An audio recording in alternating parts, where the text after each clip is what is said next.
ವೀಕ್ಷಕರೇ ಎಲ್ರಿಗೂ ನಮಸ್ತೆ. ನಮ್ಮ ಕೃಷಿ ಕನ್ನಡ ಟಿವಿ ಚಾನಲ್ಗೆ ಎಲ್ರಿಗೂ ಸ್ವಾಗತವನ್ನು ಕೋರ್ತಾ ಇದ್ದೀನಿ. ಇವತ್ತಿನ ಟಾಪಿಕಲ್ಲಿ ಮಶ್ರೂಮ್ ಅಣಬೆ ಸಾಕಾಣಿಕೆ ಕುರಿತಾಗಿ ಮಾಹಿತಿಯನ್ನು ನಾನು ಪಡ್ಕೊಳ್ತಾ ಇದ್ದೆ. ಮಶ್ರೂಮ್ ಅನ್ನುವಂಥದ್ದು, ಅಣಬೆಗಳನ್ನುವಂಥದ್ದು ತುಂಬ ಒಳ್ಳೆ ಪ್ರೋಟೀನ್ ಇರತಕ್ಕಂಥ ಅಂಶ. ನೈಸರ್ಗಿಕವಾಗಿಯೂ ಕೂಡ ಸಿಗುತ್ತೆ. ಇನ್ನು ಕೆಲವು ನಾವೇ ಕೂಡ ಬೆಳಿಬೋದು, ಬೆಳೆದು ಸೇವಿಸ್ಬೋದು. ಈ ಫಾರಮ್ಗಳಲ್ಲಿ ಮಶ್ರೂಮ್ಗಳನ್ನು ಬೆಳೆಯೋರ ಸಂಖ್ಯೆ ತುಂಬ ಕಡಿಮೆ. ಈ ನಿಟ್ಟಿನಲ್ಲಿ ಯುವಕ ಮಶ್ರೂಮ್ಗಳನ್ನು ಬೆಳೆದು ಅವರು ಕೂಡ ಮನೆಗೆ ಸೇವಿಸಲಿಕ್ಕೆ ಬಳಸ್ತಾ ಇದ್ದಾರೆ. ಇನ್ನು ಉಳಿದಿದ್ದು ಹೊರಗಡೆ ಕೂಡ ಮಾರಾಟ ಮಾಡ್ತಿರುವಂಥವ್ರು. ಇವತ್ತು ಅವರು ಬೆಳೆದಿರ್ತಕ್ಕಂಥ ಮಶ್ರೂಮ್ಸ್ದು ಹೇಗೆ ಏನು ಇವೆಲ್ಲ ವಿಚಾರಗಳನ್ನು ನಾನು ಅಪ್ಡೇಟ್ ಮಾಡ್ತಾಯಿದ್ದೀನಿ. ನಿಮಗೆ ದಯವಿಟ್ಟು ಸಬ್ಸ್ಕ್ರೈಬ್ ಮಾಡ್ಕೊಂಡು ನೋಡಲಿಕ್ಕೆ ನಾನು ರಿಕ್ವೆಸ್ಟ್ ಮಾಡ್ಕೊತಾ ಇದ್ದೀನಿ. ಯಾರೆಲ್ಲ ಚಾನಲ್ ನೋಡ್ತಾ ಇದ್ದೀರಿ, ಸಬ್ಸ್ಕ್ರೈಬ್ ಮಾಡ್ಕೊಂಡಿಲ್ಲ, ಸಬ್ಸ್ಕ್ರೈಬ್ ಮಾಡ್ಕೊಂಡು ವಿಡಿಯೋ ನೋಡಿ.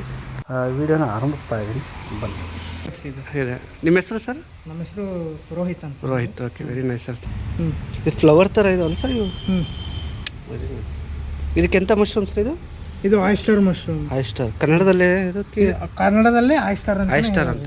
ಸರ್, ಮಶ್ರೂಮ್ ಬೆಳಿಬೇಕು ಅಂದರೆ ಅಣಬೆಗಳನ್ನು ಬೆಳಿಬೇಕು ಅನ್ನೋವಂಥದ್ದು ಒಂದು ಐಡಿಯಾ ಸರ್. ಅದು ಹೇಗಿದೆ, ಹೇಗೆ ಬೆಳಿಬೇಕು ಅನ್ನೋಂಥದ್ದು ಒಂದಿಷ್ಟು ಮಾಹಿತಿ ನಮ್ಮ ವೀಕ್ಷಕರಿಗೆ ಕೊಡ್ತಾ ಹೋಗಿ. ಫಸ್ಟು 4 ಇಂಚು 3 ಇಂಚು ಉದ್ದ ಹುಲ್ಲು ಕಟ್ ಮಾಡ್ಕೋಬೇಕು, ಭತ್ತದ ಹುಲ್ಲು.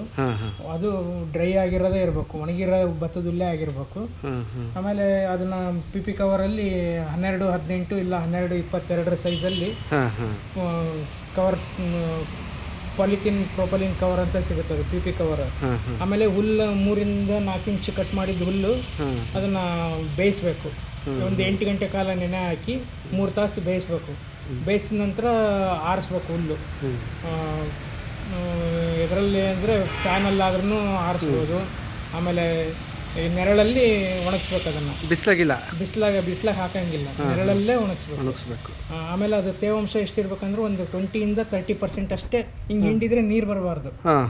ಕೈಲಿ ಫೀಲ್ ಆಗಬೇಕು, ತಣ್ಣಗೆ ಇದು ಹಸಿ ಇದೆ ಅಂತಂದು ಅಷ್ಟು ಫೀಲ್ ಆಗಬೇಕು ಅದು. ಅಷ್ಟಾದಮೇಲೆ ಪಿ ಕವರಿಗೆ ತುಂಬಿ 21 ಡೇ ಇದು ಸುತ್ತಲೂ ಲೇಯರ್ ಸ್ಪಾನಿಂಗ್ ಹಾಕಬೇಕು. ಲೇಯರ್ ಸ್ಪಾನಿಂಗ್ ಹಾಕಿದ್ಮೇಲೆ ಒಂದು 4 ಲೇಯರ್ ಹಾಕಬೇಕು. ಒಂದು ಲೇಯರ್ ಹುಲ್ಲು, ಒಂದು ಲೇಯರ್ ಹುಲ್ಲು, ಒಂದು ಲೇಯರ್ ಸ್ಪಾನ್ ಹಾಕಿ ಹಿಂಗೆ ಮಿನಿಮಮ್ 4 ಲೇಯರ್ ಹಾಕಬೇಕು. ಒಂದು ಬ್ಯಾಗಿಗೆ ಏನಿಲ್ಲ ಅಂದ್ರೂ ಒಂದು 150 to 200 ಗ್ರಾಮ್ ಸ್ಪಾನ್ ಹಾಕಬೇಕು. ಅಷ್ಟು ನಾವು 12x22 ಸೈಜಲ್ಲಿ ಬ್ಯಾಗ್ ಮಾಡ್ತಿದ್ದೀವಿ. 5 ಬ್ಯಾಗ್ ಆಗ್ತಾವೆ. 21 ಡೇಸ್ ಡಾರ್ಕ್ ರೂಮಲ್ಲಿ ಇಡಬೇಕು.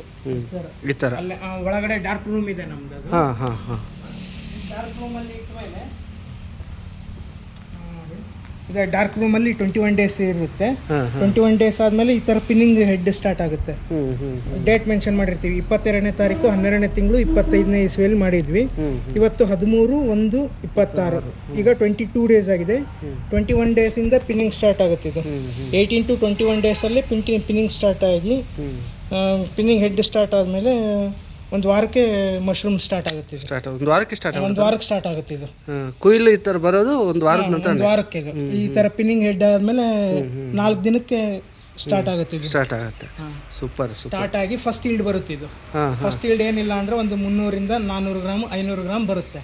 ಆಮೇಲೆ ಸೆಕೆಂಡ್ ಈಲ್ಡ್ 10 ಡೇಸ್ ಗ್ಯಾಪ್ ಆದಮೇಲೆ ಒಂದು ಹೆಚ್ಚು ಕಮ್ಮಿ ಒಂದು 150-200 ಗ್ರಾಮ್ ಬರುತ್ತೆ. ಒಂದು ಬ್ಯಾಗಲ್ಲಿ ಏನಿಲ್ಲ ಅಂದರೆ ಒಂದು ಅರ್ಧ kg ಅಂತೂ ಸಿಗುತ್ತೆ. ಅರ್ಧ kgಯಿಂದ 650 ಗ್ರಾಮ್ ಸಿಗುತ್ತೆ. ಸೈಡ್ ಬಿಸ್ನೆಸ್ಸಿಗೆ ನಡ್ಡಿ ಇಲ್ಲೆಲ್ಲ ಮಾಡ್ಕೊ, ಮನೆ ಬಿಸ್ನೆಸ್, ಮನೆ ಇದಕ್ಕೆ ನಡೆಯುತ್ತೆ ಅಲ್ಲ ಈ ಥರ. ಓಕೆ, ಈಗ ನೀವು ನಮ್ಮ ದಾವಣಗೆರೆ ಮೈಸಿಲಿಮ್ ಗ್ರೋತ್ ಆಗಿ ನೋಡಿದ್ರಲ್ಲ ಬಂಧುಗಳೇ, ಇಲ್ಲಿ ಮಶ್ರೂಮಲ್ಲಿ ಸುಮಾರು ಜಾತಿಯ ಮಶ್ರೂಮ್ಗಳಿದ್ರೂ ಕೂಡ, ಅಂದರೆ ಮಿಲ್ಕಿ ಅಣಬೆ ಅಂತ ಬರುತ್ತೆ, ಆಮೇಲೆ ಈ ಬಟನ್ ಅಂತ ಹೇಳ್ಬಿಟ್ಟು ಬರ್ತವೆ, ಆಮೇಲೆ ಇದರಲ್ಲಿ ಬಂದು ಐಶ್ವರ್ ಇದೇನು ತೋರಿಸ್ತಾ ಇದ್ದಾರೆ ಈ ಅಣಬೆ.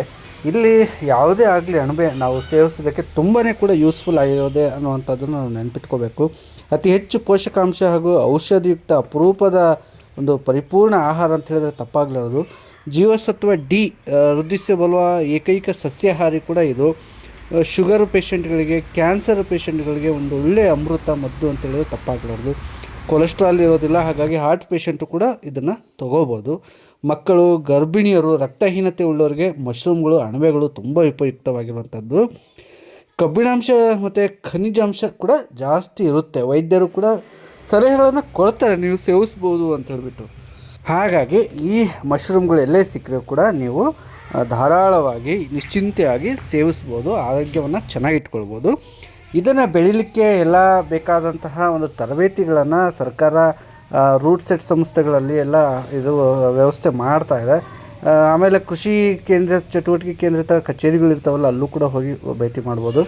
ಶಿವಮೊಗ್ಗ ಸೈಡಲ್ಲಿ ತುಂಬ ಜಾಸ್ತಿ, ಶಿವಮೊಗ್ಗದವರಲ್ಲೂ ಕೂಡ ಇದು ಸೀಡ್ ಸಿಗ್ತಾ ಇದೆ.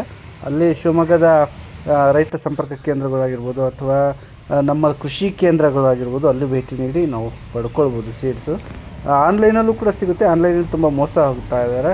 ಹಾಗಾಗಿ ಮುಂದಿನ ದಿನಗಳಲ್ಲಿ ಸೀಡ್ಸ್ ಎಲ್ಲಿ ಸಿಗುತ್ತೆ, ಏನು ಈ ಮಶ್ರೂಮ್ ಬೆಳೆಯೋಕ್ಕೆ ಇನ್ನಿತರೆ ಪರಿಕರಗಳು ಎಲ್ಲಿ ಸಿಗುತ್ತೆ ಅನ್ನುವಂಥದ್ದು ಅಪ್ಡೇಟ್ ಮಾಡ್ತೀನಿ.